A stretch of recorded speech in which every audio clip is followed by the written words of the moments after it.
បេះដូងរន្ធត់ព្រោះជីវ៉ាម៉ែអើយធ្វើមិនដេចនាងស្នេហាកូនអន់តែសាចង់បានស្រី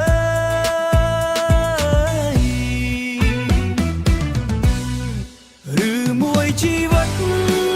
បានត្រឹមគិតមានសិទ្ធបានรู้ស្រស់ពីស្អីព្រោះតែរូបបងនឹងស្រស់ស្រីគ្មានអ្វីប្រៀបស្មើគ្នាឡើយអូនដូចព្រះច័ន្ទលើមេឃាបងជាទុនសាយស្នេហ៍ត្រានត្រើយមើលទៅ